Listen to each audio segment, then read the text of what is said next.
Others specialized in firm wheels, durable enough to survive the journey to distant markets. Trade brought income to maintain the abbey's hospitals, schools, and scriptoria. In this way, cheese was both nourishment and livelihood. Good evening, dear listeners. Welcome to tonight's journey through the winding corridors of time, where humble monks, hidden behind stone walls, quietly shape some of the foods we still cherish today. As you settle in, let your mind drift back to medieval Europe, a place of prayer, scholarship, and the rich, earthy scent of ripening cheese. Over the next 15 chapters, we'll explore how monastic life inspired countless cheese recipes, nourished communities, and preserved a craft that continues to delight our senses. Now, close your eyes if you wish. Breathe slowly, and let us begin.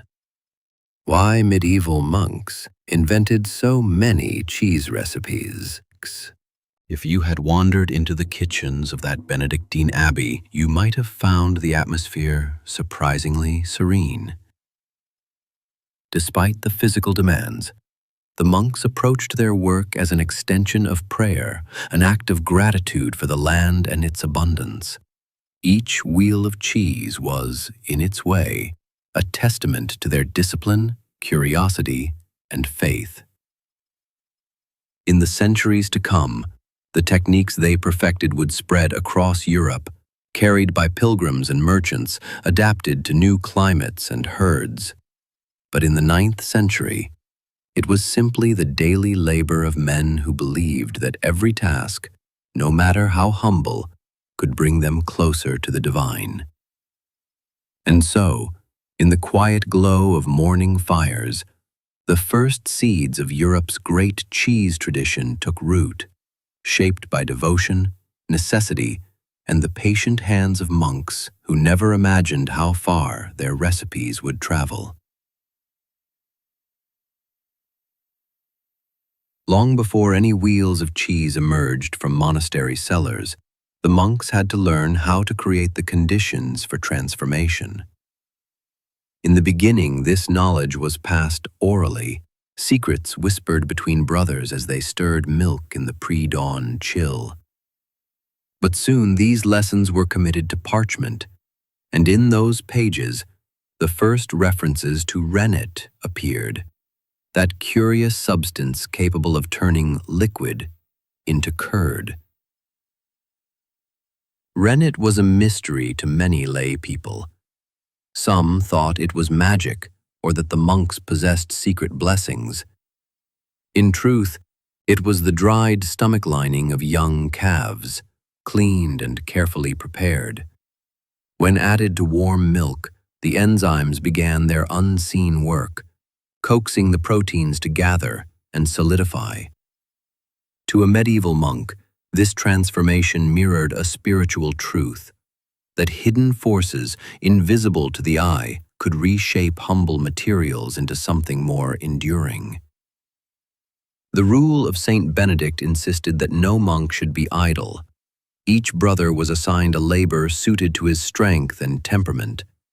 Some copied manuscripts, some tended orchards, and others, like Brother Conrad, became specialists in dairy work.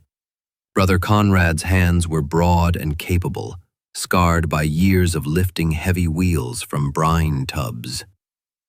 He took pride in his knowledge, but he also believed that every success belonged to the community, never to himself.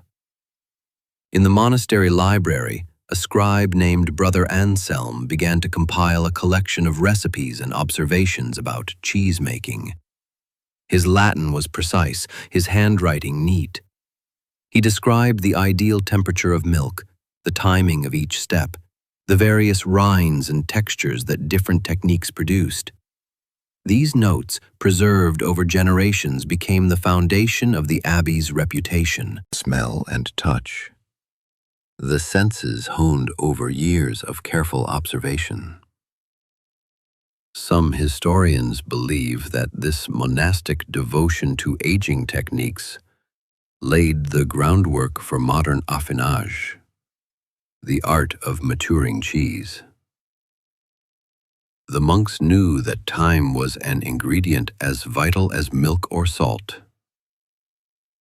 Rushing the process led to bitterness. Neglect invited decay. Only steady attention could reveal the cheese's true character. Visitors sometimes found it odd that so many monks devoted themselves to a single craft. The cheese was more than a food. It was a currency. Merchants came to the gates with baskets of cloth, spices, and iron tools, offering trade for a taste of the monastery's cheeses. Pilgrims, weary from long journeys, purchased small rounds to sustain them on the road. Over time, abbey cheeses traveled farther than the monks themselves, spreading fame to places the brothers could only imagine. Every batch carried the imprint of discipline. Monks rose before dawn, attended prayers, then labored in cool cellars where the scent of milk and straw mingled with the cold air.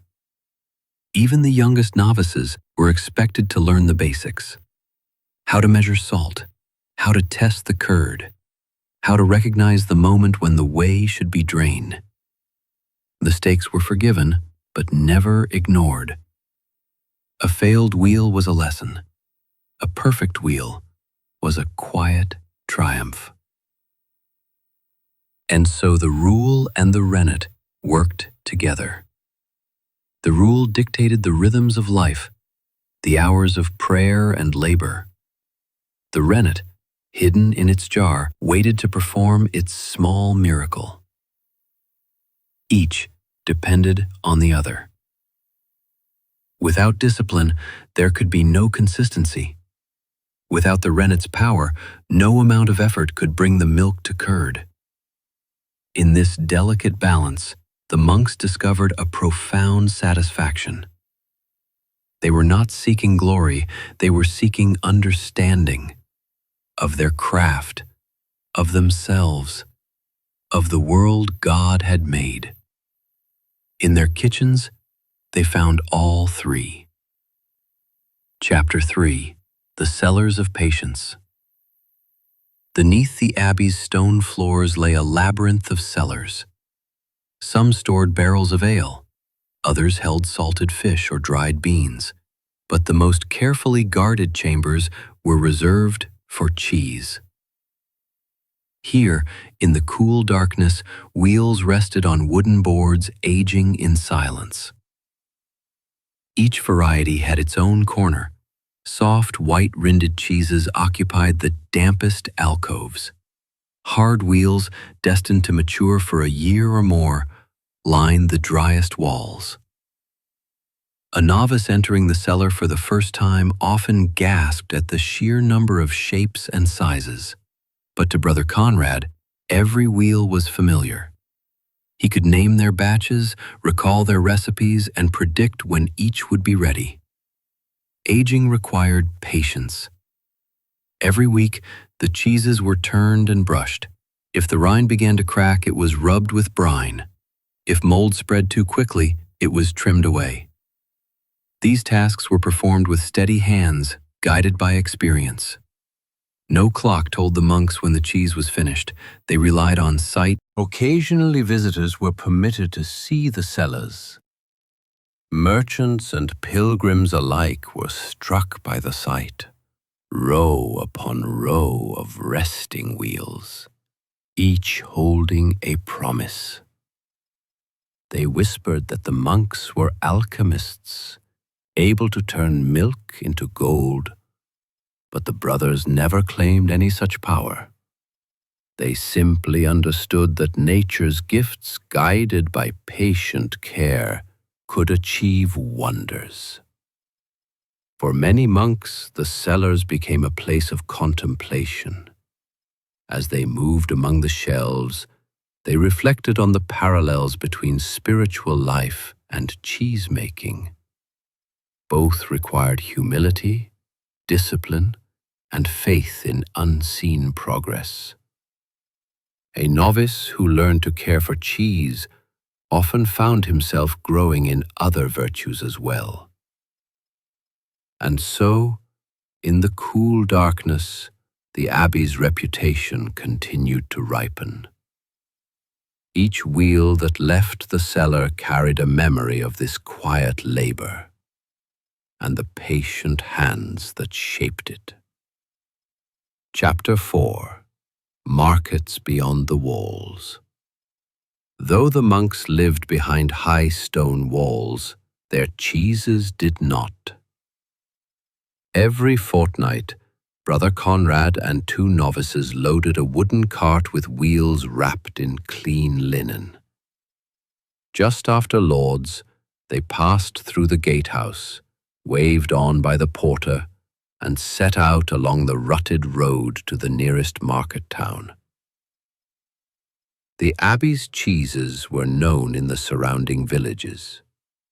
Housewives saved coins to buy a wedge for feast days.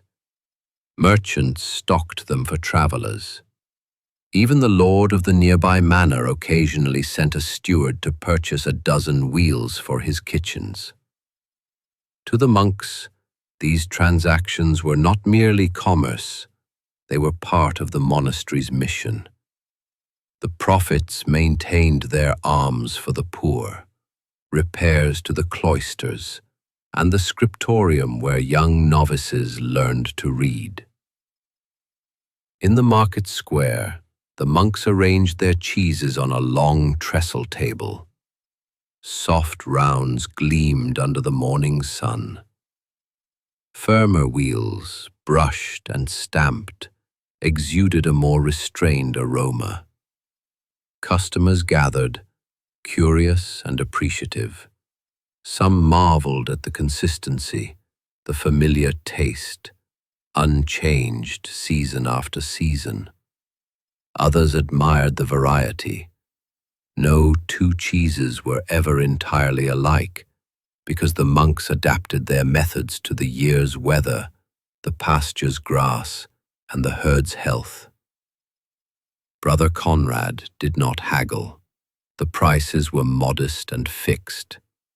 Buyers knew this, and they respected the monks for their fairness. Sometimes a farmer would offer an extra loaf of bread or a bun. The monks accepted with gratitude, for charity went both ways. By midday, most of the wheels were sold. The novices loaded the cart again, lighter now, and the small procession turned for home. On the way, Brother Conrad often pointed out the fields, explaining how soil and rainfall shaped the milk. He believed that understanding nature's rhythms was part of understanding God's plan. Back at the abbey, the empty cart was washed and stored. The monks gathered for none, their afternoon prayers, before returning to work. In the cellar, more cheeses waited, their rinds slowly firming. The cycle never ended, milking, stirring, aging, selling. Each part sustained the community, each part honored their calling. And so, week after week, the abbey's reputation spread beyond the valley. People began to say that the monk's cheese was blessed, though the brothers insisted it was only diligence. In truth, it was both, a devotion to their craft and a quiet faith that what they did mattered, even beyond the walls. Chapter 5: The Seasons in the Vat. Every year, the changing seasons brought new challenges to the dairy. Spring was the time of plenty. Fresh grass made the cow's milk rich and sweet. The monks worked long hours, stirring cauldrons of curds that thickened quickly in the warm air. The cheeses made in spring were soft, their rinds delicate, best eaten before midsummer. Summer, too, had its gifts and perils. The heat could spoil milk in hours if the monks were careless. To protect their work, they rose earlier, beginning their tasks in the cool before sunrise. In those months, the cellars filled rapidly, and the abbey sometimes traded cheese for grain or salt before the harvest came in. Autumn brought shorter days and a different rhythm. The milk grew richer again as the cows grazed on stubbled fields. Harder cheeses were made then, destined to mature over winter. These wheels were larger and heavier, demanding strong backs to lift them onto shelves. Brother Conrad often said that autumn cheese was the most dependable, sturdy and nourishing when the cold set in. Winter tested their skill most of all.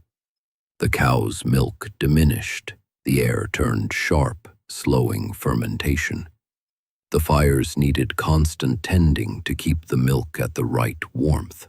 In those dark months, the monks leaned on the knowledge passed down by generations. How to judge the curd by feel, how to adjust the salt to preserve flavor. Through every season, the same discipline held firm. The novices learned that cheesemaking was not a single technique, but 1,000 small adjustments, guided by experience and humility. If a wheel spoiled, it was not cause for despair, but a lesson to be recorded. If a batch succeeded, it was a quiet encouragement to continue. And so, the seasons wrote their signature into every cheese the abbey produced.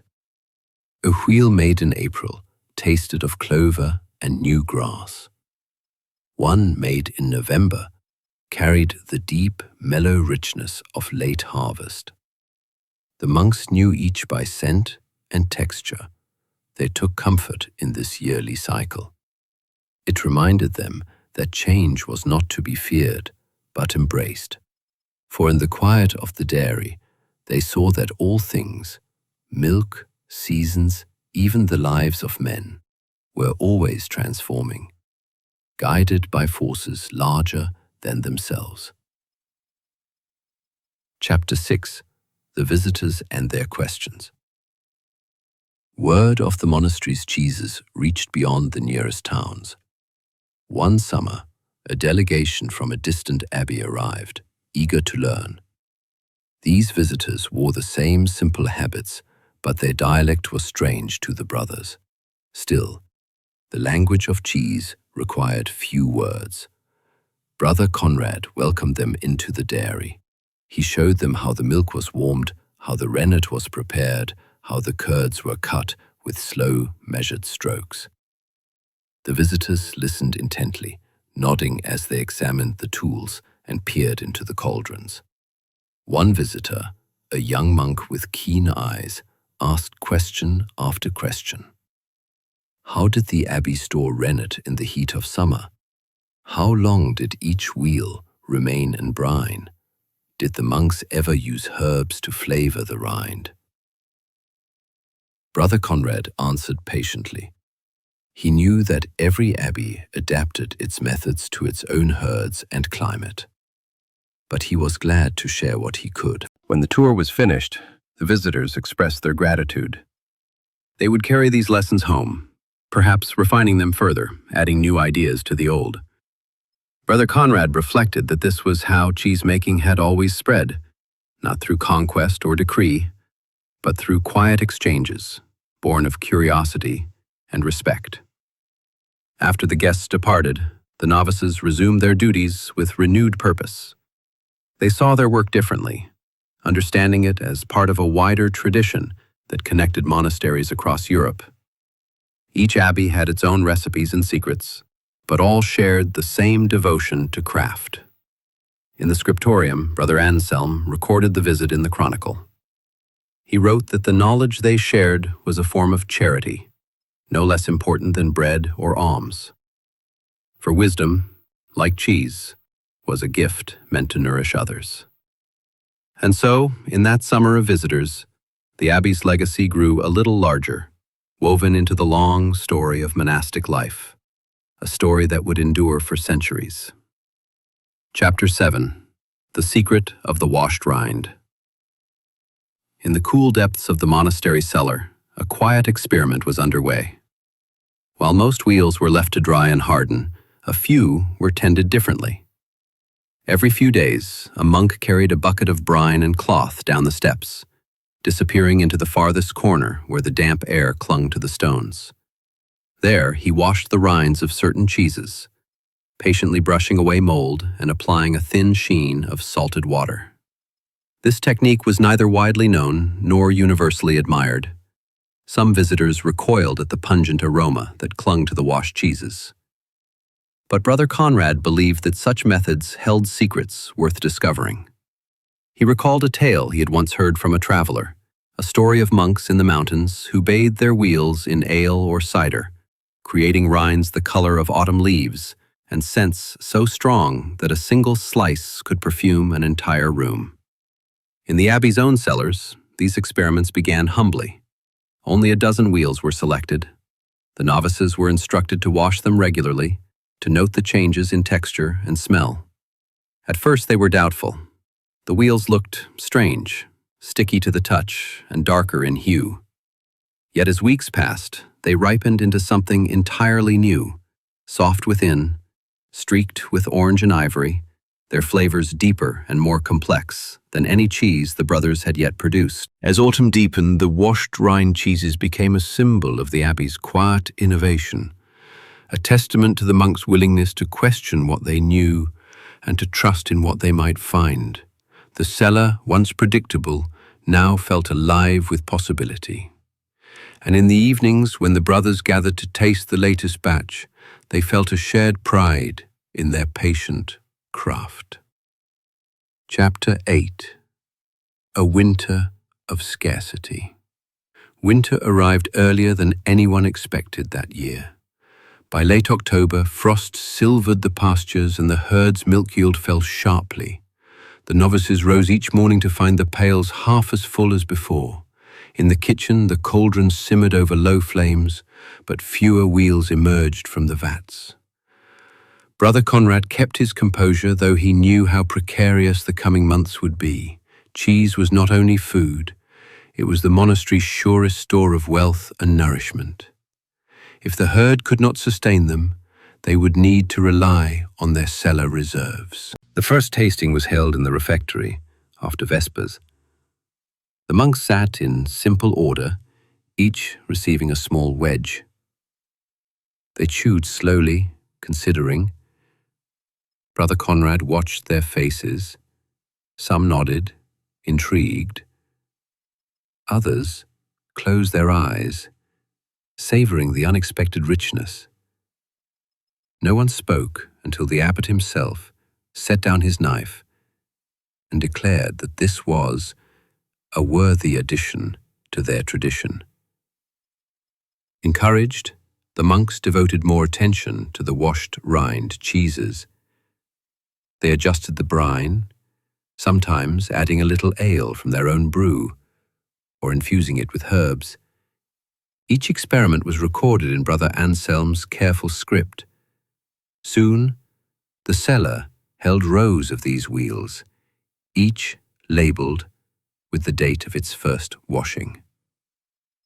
When traders came to the abbey, they were astonished. Such cheeses were rare, even in the great markets of Flanders and Burgundy. One merchant offered a handsome sum for a single batch, enough to repair the cloister roof before winter. But the abbot declined to sell all of it. A portion would remain for the brothers' own table and for travelers who could not afford to pay. The novices learned that knowledge often arrived through curiosity rather than certainty. Had they followed only the safest methods, they would never have discovered this new richness. It was a lesson the abbot repeated often, that faith and experiment could live side by side. One honored the past, the other prepared for the future. The monks took inventory in solemn quiet. Row after row of hard wheels lay on the shelves, aging patiently. There were soft cheeses as well, but these would be eaten first, for they would not last the winter. The abbot reminded everyone that moderation was essential. No feast days would be marked with lavish portions. Every crumb had to be accounted for. In the scriptorium, Brother Anselm recorded the shortage. He wrote that a true test of any community was not how it prospered in abundance, but how it endured lean times. His ink froze in the well more than once that December, and the novices took turns warming his fingers by the brazier. Yet even in hardship, the monks found reason for gratitude. The cheeses made in autumn had matured beautifully. Each wheel, carefully turned and brushed, was a testament to the labor of many hands. When cut, they revealed dense, golden interiors, rich with the memory of summer pastures.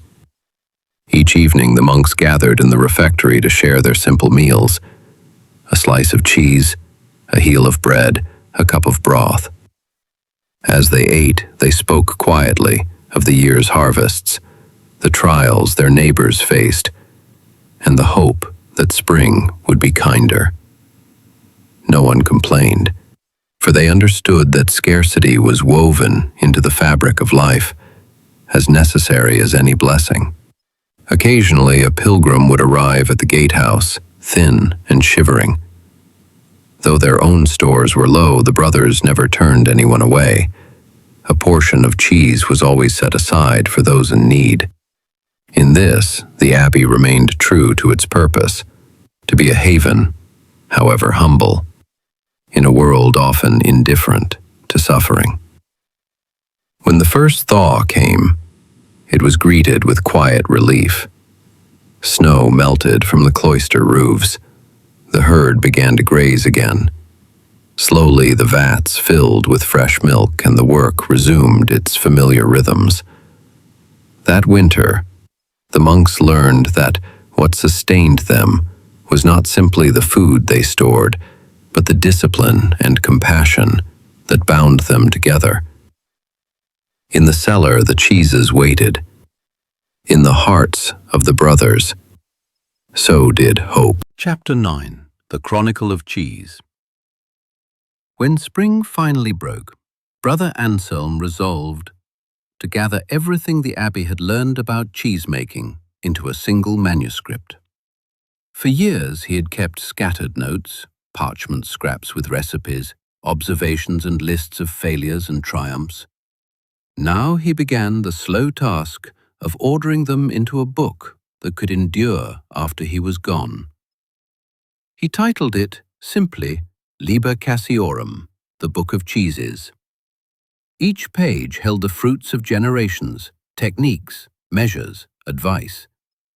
He described how to recognize the quality of milk by scent alone, how to prepare rennet from the stomach of a calf, and how to build the wooden forms in which curds were pressed. The novices watched in awe as the book took shape. They had never seen all this knowledge in one place. It seemed to them a kind of magic, that so much could be preserved in ink and vellum, safe from the forgetfulness of time.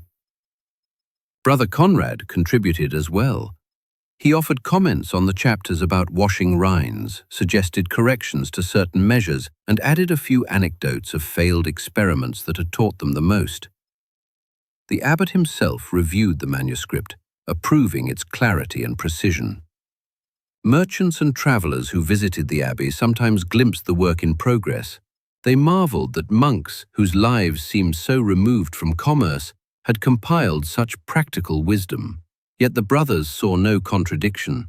To them, cheesemaking was an extension of their vows, a testament to diligence, humility, and respect for creation. As the Liber Cassiorum grew, the novices began to copy passages by hand, creating spare volumes to be sent to other monasteries. In this way, the abbey's knowledge would travel farther than any brother might walk in a lifetime. When at last the manuscript was complete, Brother Anselm closed it with a sense of quiet satisfaction. He knew that no book could hold every lesson. There would always be new experiments, new discoveries. But for the first time, the abbey's collective memory was gathered between two covers, a guide for all who would come after.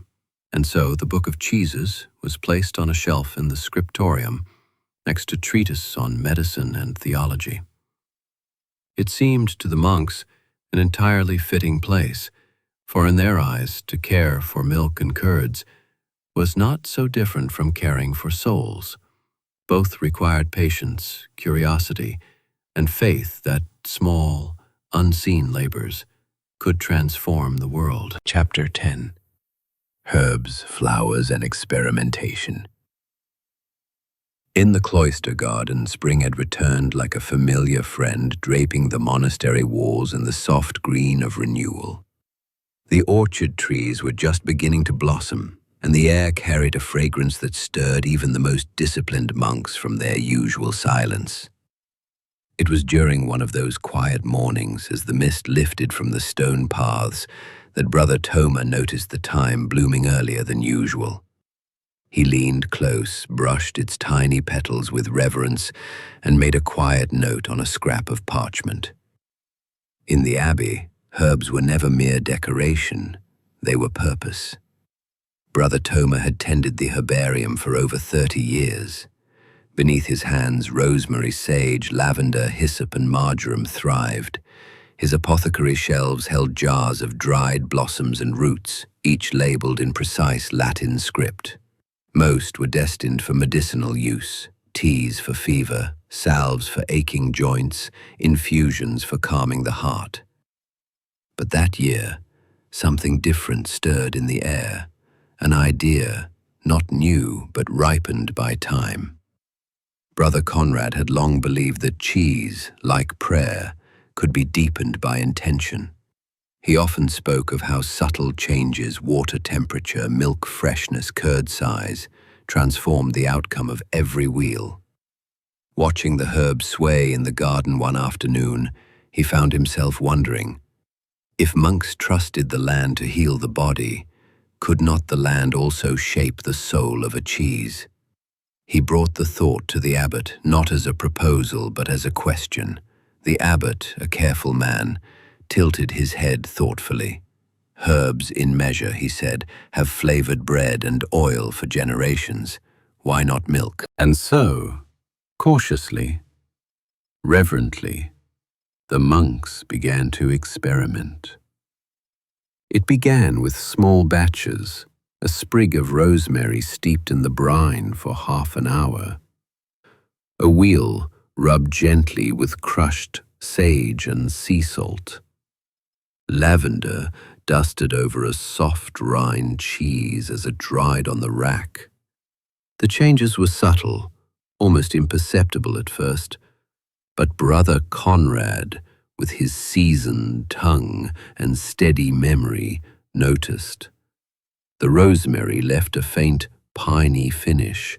The sage brought warmth, echoing the scent of cloistered kitchens in winter. The lavender softened the sharpness of the rind. Brother Toma joined the dairy monks for the first time in years. He carried baskets of petals and sprigs, not to be hung for medicine, but to be folded gently into cheesecloth or laid between aging wheels.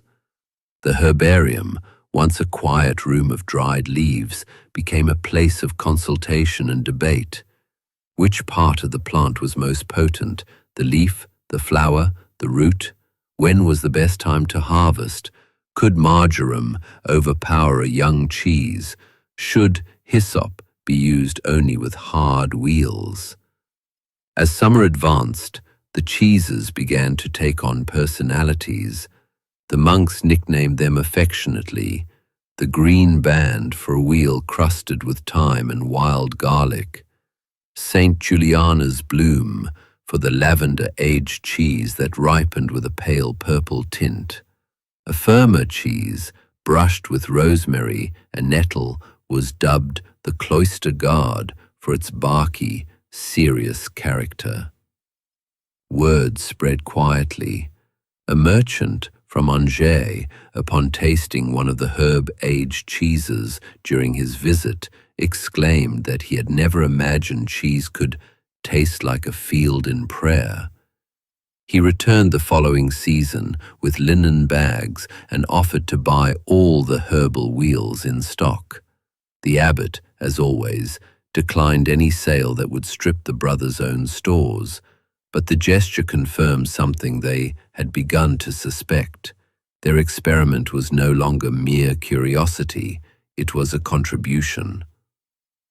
The novices were given new tasks. They helped press petals into molds, carefully weighing herbs on brass scales, learning not just when to add, but when not to. A few overzealous batches proved that too much lavender turned floral into soapy. Sage, when added too early, overwhelmed the subtleties of milk. These were not failures, they were lessons. And in the quiet way that monastic learning always moved, the new methods found their way into the margins of Liber Casiorum. Brother Anselm, at first skeptical, devoted several chapters to the influence of herbs on rind chemistry and texture. He even began to study Galenic texts for references to medieval culinary uses of plants. The connections between medicine and food, once parallel, began to intertwine. Beyond the monastery, changes followed.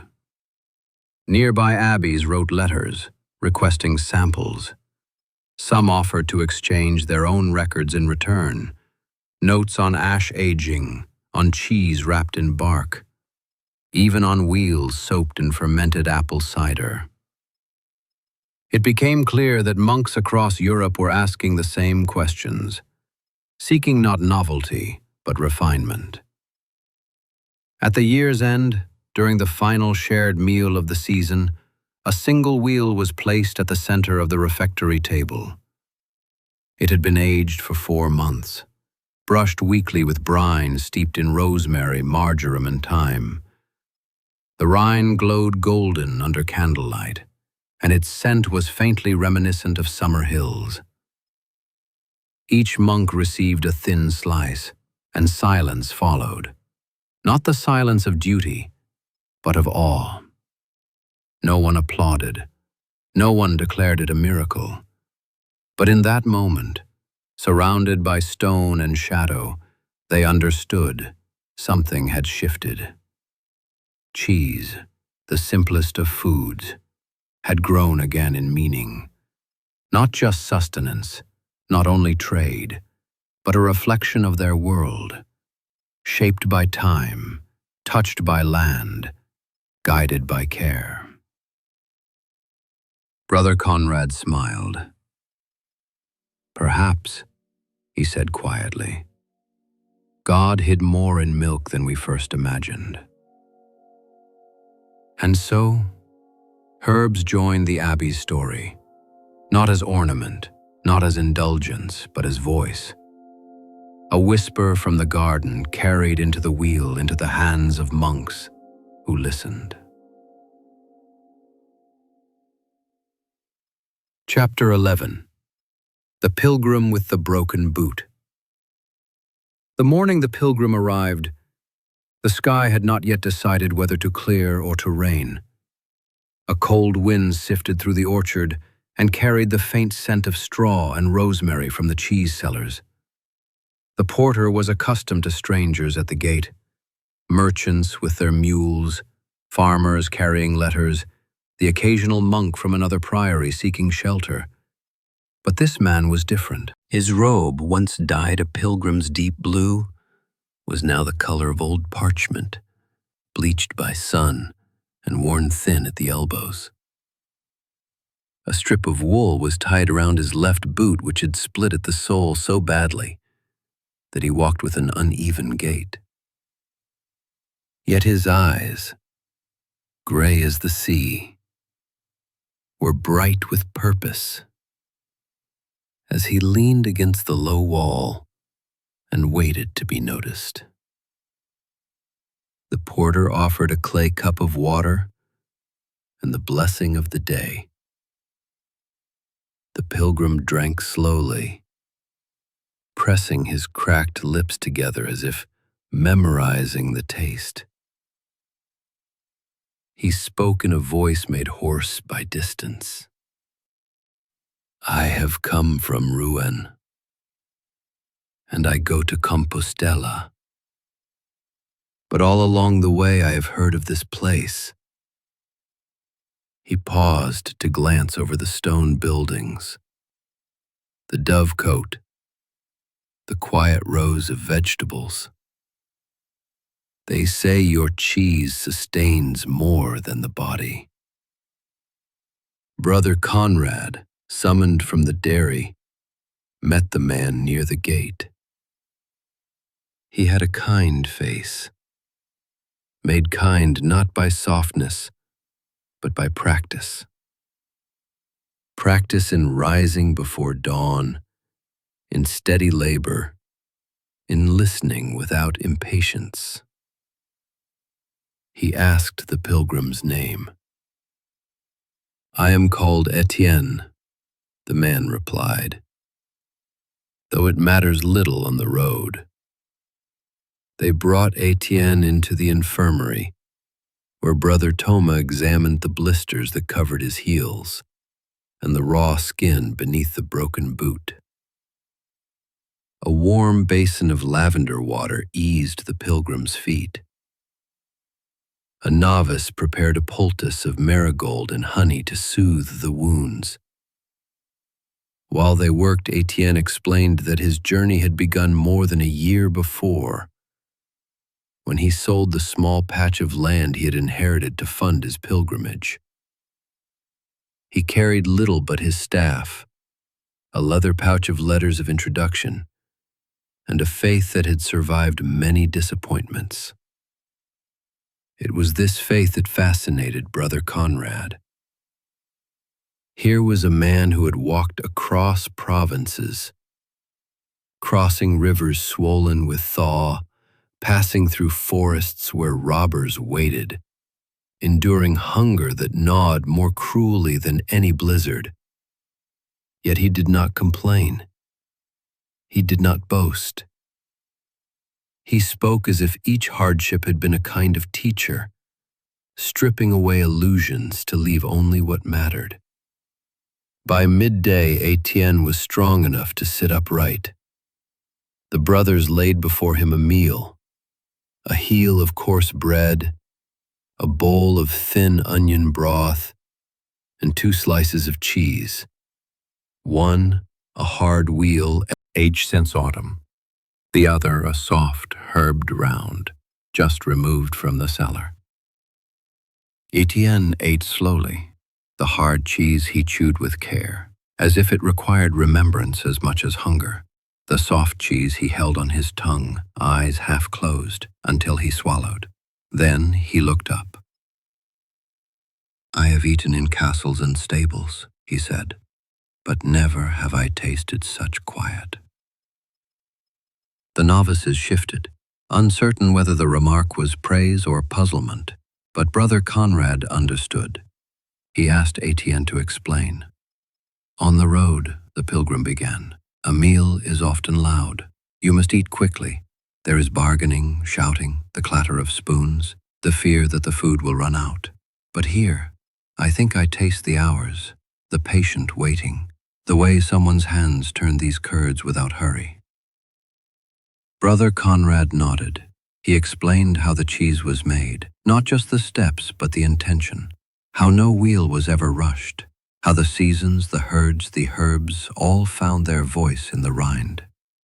Etienne listened with a focus that was almost reverent. I have walked hundreds of leagues to reach a shrine, he said, yet it seems holiness can be folded into common things if men remember to look. He stayed 3 days, resting his body and refreshing his spirit. He rose early to attend lauds, though no one required him. He offered to help in small ways, gathering eggs, sweeping the cloister walk, carrying firewood. Though his hands trembled with exhaustion, he insisted that giving something back was part of healing. On his final morning, Brother Thomas fitted Etienne with a spare pair of sturdy boots from the abbey store. The leather was plain but thick, and when the pilgrim slipped them on, he smiled with shy gratitude. Brother Conrad prepared a parcel for the road, a round of cheese wrapped in waxed cloth, a handful of dried apples, and a small slip of parchment bearing a blessing. He placed it into Etienne's pack. As the pilgrim departed, he turned to look once more at the abbey, his voice, clear in the cold air, carried back over the walls. "Thank you," he said simply, "for showing me that devotion can live in the smallest work." Long after Etienne had vanished down the winding road, the monks gathered in the scriptorium. Brother Anselm recorded the visit with the same care he gave to chronicling harvests or illness. In the margins he added a note, "A pilgrim reminded us the world is a place of many shrines. A wheel of cheese can be one."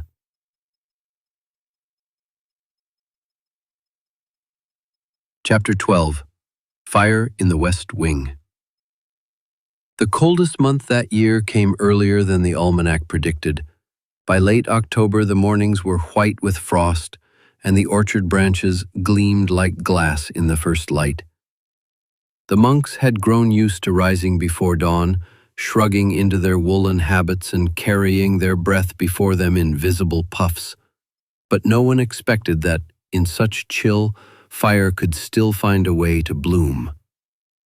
It began on a night when the wind howled against the abbey walls and rattled the shutters in the west wing.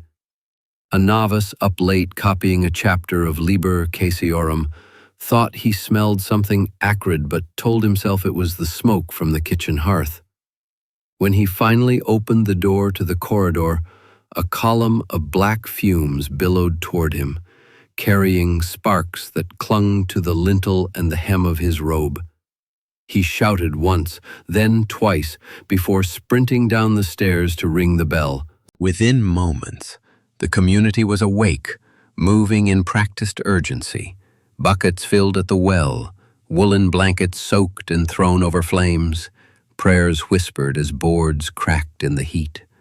The fire spread quickly along the roof beams above the old storage room, leaping to the timber racks that once held parchment and grain. For an hour that felt like a night entire, the monks fought it back, inch by inch, until the flames sputtered and died, leaving the air dense with the smell of scorched oak and smoke. When dawn came, the damage was laid bare.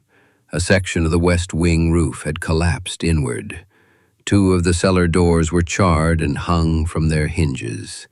Several racks of aging cheese had been lost, soft wheels warped by heat into bulging forms that leaked their centers onto the flagstones. Brother Conrad stood among the ruin, eyes tracing the blackened ceiling. Each wheel had held a season's worth of work. He felt the ache not merely of loss, but of interruption, of a rhythm broken. Yet as the first weak sunlight slanted through the gaps in the roof, he saw something that steadied him. Along the far wall, beneath a layer of ash, the oldest wheels remained intact. They had been stored close to the foundation, where the stone held back the fire. Carefully, silently, the monks lifted each one, brushing away soot. Some would need weeks to air. Others, by some quiet grace, were unspoiled. The abbot gathered everyone in the cloister, where the cold wind carried away the last smell of smoke. His voice, though tired, was resolute. "We have lost part of our labor, but we have not lost our purpose. We will rebuild as we have always rebuilt." And so began a winter of repairs. A mason from the nearby village was summoned to assess the beams. The novices cleared charred timber from the cellar, working by lantern light until their arms trembled. Brother Conrad and Brother Anselm inventoried each surviving wheel, noting which might be salvaged and which must be discarded. The work was slow, often demoralizing, but it revealed something many of them had forgotten, that their strength lay not in the perfection of any single wheel, but in the patience that could outlast any calamity. Slowly, new timbers were raised, fresh racks built from oak felled on monastery land. In the evenings, the brothers gathered in the refectory, their meals simpler than before. No one complained. They shared stories of other winters, other trials.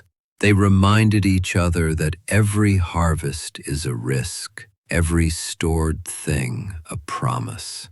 By early spring, the west wing stood renewed. The walls smelled of fresh-cut beams and lime wash. The new racks gleamed pale under lantern light, waiting to be filled. One evening, when the last plank had been hammered into place, Brother Conrad carried in a single wheel, a modest cheese, pressed from the first milk of the season. He set it on the highest shelf, a quiet declaration that the work would continue. And in the stillness that followed, each monk felt a warmth that no fire could burn away, the knowledge that they had survived together, and that survival itself was an offering. Chapter 13. The Day the King's Men Came. Spring had come in a riot of green. Grass erupted in the orchard between the gnarled trunks of the apple trees, and pale blossoms unfurled, carrying sweetness into every corner of the abbey. But alongside the return of warmth came a different kind of stirring, one that began not in nature, but in rumor. It was said that a merchant from Anjou, having tasted the monastery's rosemary wheels, had spoken so effusively at court that word reached the steward of the royal kitchens.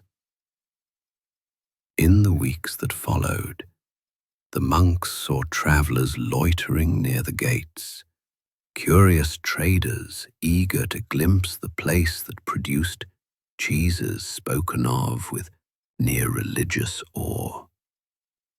The abbot reminded everyone not to grow vain. He knew that when something humble became admired, it could be unmade by attention.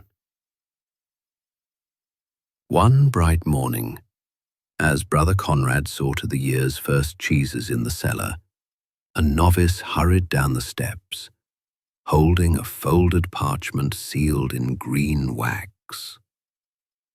Conrad wiped his hands and received it, already suspecting what it would say. The letter, when opened, was brief and impeccably courteous. The steward of His Majesty's kitchens intended to visit in person to survey the facility and confirm that the product meets the standards of His Grace. There was no invitation to decline, only the expectation of compliance. Preparations were set in motion at once. The novices scrubbed every flagstone. Brother Anselm prepared copies of Liber Cassiorum to show that the abbey's practices were transparent. Even Brother Toma arranged fresh sprigs of sage near the entrance, more to scent the air than to impress. On the appointed day, a chill breeze drifted in from the river.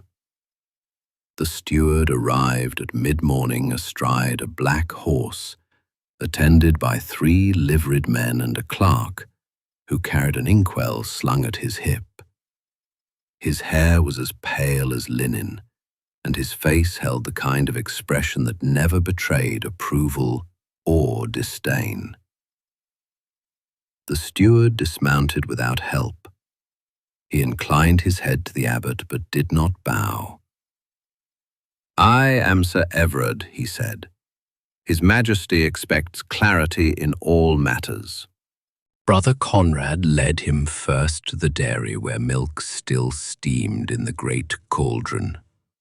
The steward watched the stirring process with faint interest. He asked about the rennet, about the source of the cows, about the freshness of the water drawn each morning. The clerk scribbled furiously. Next, they descended into the cellars. Sir Everard examined the racks, bending close to inspect the cheeses wrapped in linen and the wheels crusted with thyme.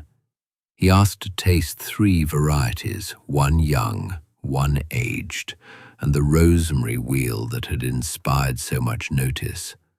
The steward chewed methodically, eyes narrowed. When he swallowed, he made no comment, merely nodded and gestured to his clerk. The scribe recorded a string of notes, dipping his pen twice. The entire room held its breath. At last, Sir Everard spoke. "His Majesty will find this acceptable. A standing order shall be arranged." The abbot clasped his hands together. "We are honored by such interest. May I ask, how often does His Majesty wish to receive our cheese?" 4 times a year, Sir Everard replied. 50 wheels per delivery, each to be marked with your seal. If consistency is lacking, the contract may be reconsidered. Silence stretched. 50 wheels per delivery meant 200 wheels a year, nearly a third of their production. The monks exchanged uneasy glances. Brother Conrad stepped forward. "Forgive my candor, sir. Our work follows the rhythms of season and herd. We cannot force the yield without compromising what makes the cheese worthy of your attention." Sir Everard regarded him with a thin smile.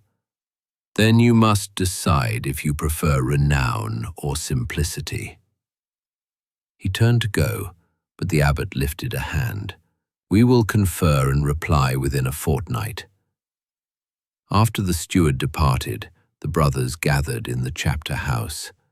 The air felt colder than before, though the sun still slanted warm across the flagstones. The novices sat in a tense semicircle awaiting guidance. Brother Anselm spoke first, his voice low. Such a contract would pay for repairs, arms, new parchment, more than we have dared hope. Brother Toma frowned. "But we did not take our vows to become purveyors to kings. I fear that in striving to please a distant table, we will neglect the hands that shaped this craft." A heated debate followed. Each monk weighed duty against need, honor against risk. It was Brother Conrad who listened longest without speaking. When all others had finished, he rose. When we first began adding herbs, he said, I thought we were merely trying to improve a recipe.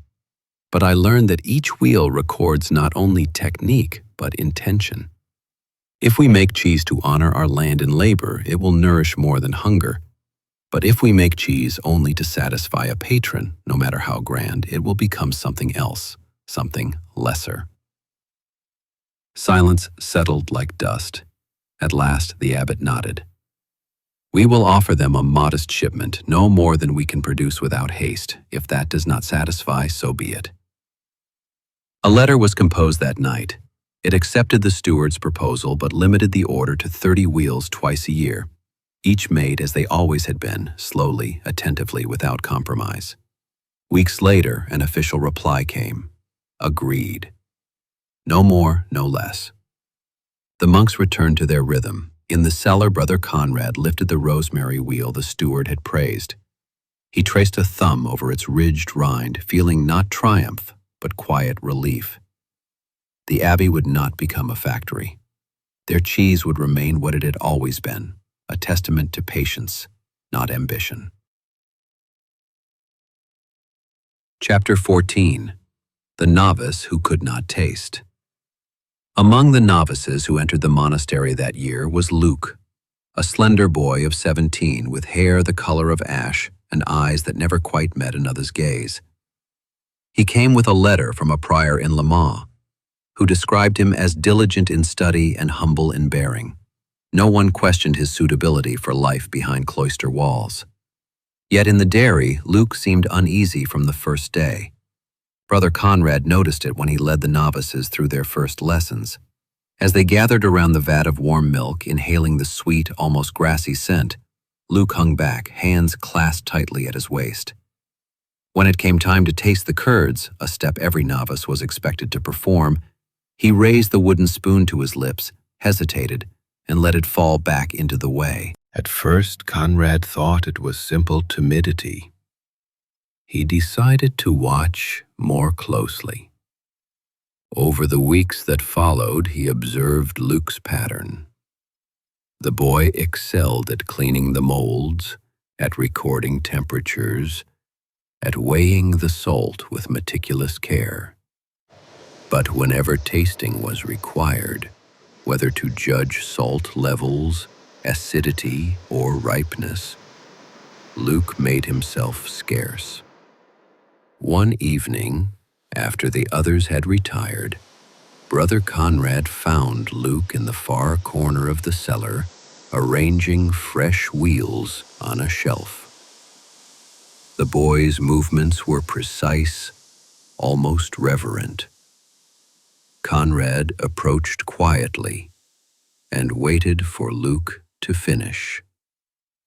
When at last the novice turned, Conrad asked softly, "Why do you avoid tasting?" Luke looked down at the floor, the flickering lamplight making shadows of his features. "I feared you would discover," he began, voice rough with shame, "that I am unfit for this work." Brother Conrad laid a hand on the boy's shoulder. "Explain to me what you mean." Luke swallowed. "Since I was a child, I have had no proper sense of taste. All food is little more than salt or sour. Sweetness, richness, all the subtleties, gone. My mother said it was a punishment for gluttony in a past life. I have prayed to be relieved of it, but it has never changed." Silence filled the cool air. The old monk felt something soften in him, an understanding he had not expected. "Luke," he said, "you have not hidden a failing. You have carried a burden without complaint. But taste is only one way of knowing." The next day, Brother Conrad made a quiet decision. He assigned Luke a different role, one few novices were trusted with. Luke would monitor the texture of the curds, the scent of fermentation, the firmness of the rind as wheels matured. His tongue could not guide him, but his other senses might prove more reliable than any palate. At first, some questioned this choice, but soon it became apparent Luke possessed gifts none of them had foreseen.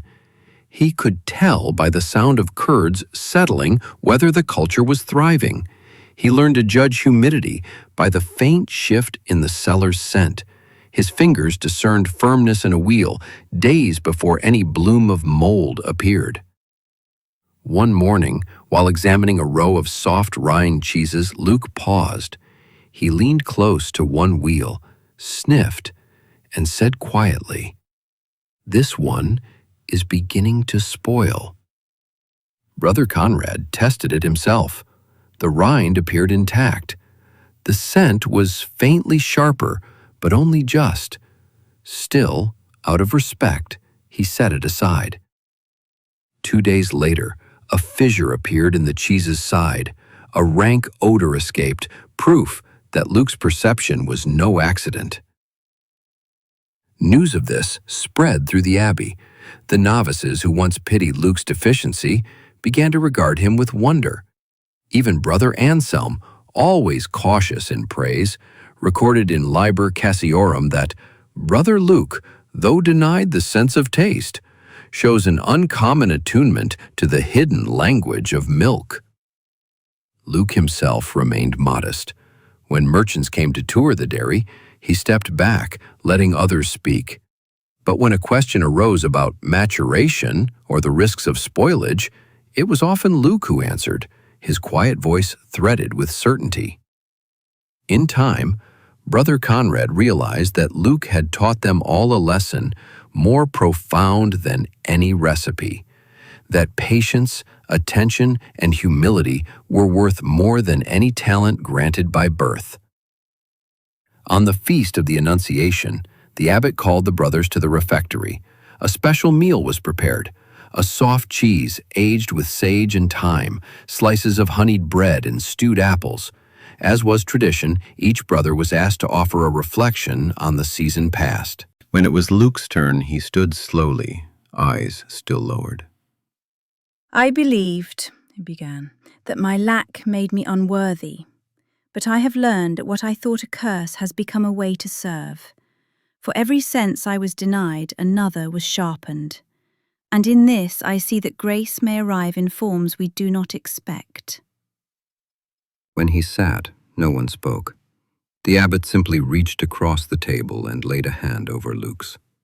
The warmth of that gesture lingered longer than any words. That night, Brother Conrad inscribed a note into the dairy's records. He who could not taste has taught us to see. And in the hush of the cellar, as candles guttered low, Luke returned to his work, testing the wheels by touch and scent, his heart at peace in the quiet knowledge that no lack could diminish devotion. Chapter 15. The Last Wheel of the Year. Winter arrived as a hush that swallowed the land in pale stillness. The orchard, so alive in summer, stood skeletal, each limb etched with frost. The pastures lay blanketed in snow, and the cows were kept close in their stalls, their breath rising in slow plumes against the rafters. The dairy itself seemed to shrink with the cold. Each day Brother Conrad rose before dawn to inspect the remaining wheels, their number dwindling as the season's stores were carefully measured and rationed. Soon, only a few rounds remained on the highest racks, a reminder that every harvest has an ending. On the eve of the feast of St. Benedict, it was tradition to press the final cheese of the year. Though the cows had produced little milk in recent weeks, enough had been saved to complete this symbolic labor. That afternoon, the brothers gathered in the dairy, their breath clouding the air. Luke prepared the rennet with his customary precision. Brother Toma weighed the salt. Brother Anselm read aloud the passage from Liber Cassiorum that described the pressing of the last wheel, a gesture both of gratitude and faith in the renewal to come. When the curds had been stirred and cut, they were ladled into the linen-lined mold. Brother Conrad pressed them slowly, feeling the warmth leach away as the whey drained to the floor. For a moment, he closed his eyes, remembering every season that had brought them here. The day he first tasted rosemary on a rind, the night the fire nearly consumed their work, the faces of novices who had come and gone, each leaving their imprint like a thumb pressed into soft curd. At sunset, the wheel was unwrapped. Pale, perfect, it rested in its form. The brothers carried it in solemn procession to the refectory, where a single candle burned on the long table. That evening's meal was simple, a broth of lentils, a crust of bread, and the last wheel of the year. Each monk received a slice. The rind was tender, the interior rich and faintly scented with time. No words were spoken as they ate, but every man there felt the same quiet understanding that in this single wheel, all the work, all the trials, all the hope of the year had been gathered. When the meal was finished, Brother Anselm brought forward the record book. In neat script he wrote, "We have made our offering. The wheel is empty. The work will begin again." But this time he did not close the book immediately. He looked around the table, at the familiar faces grown older, at the novices who watched with solemn eyes. Then he added a final line. "May the patience of our hands honor the patience of creation."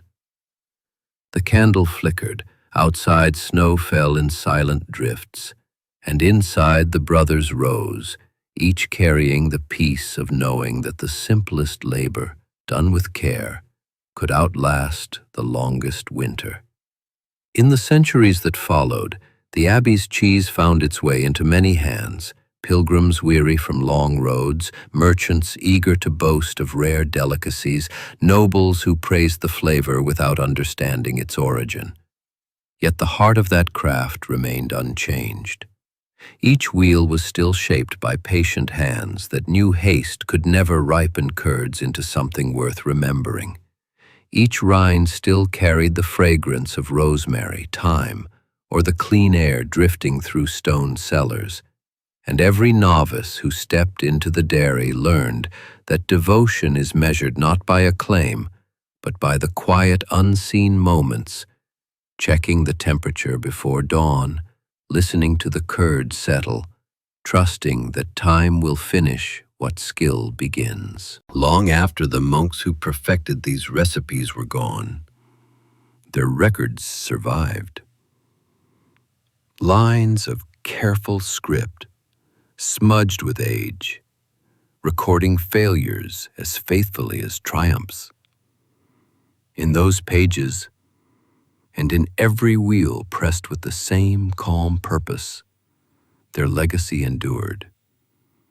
A testament to the idea that humble work, done with care, can outlast kings, kingdoms, and the longest of winters. So when you taste a cheese whose origins reach back to that monastery, remember this: you are tasting not only the patience of centuries, but the faith that even the simplest labor can become an offering.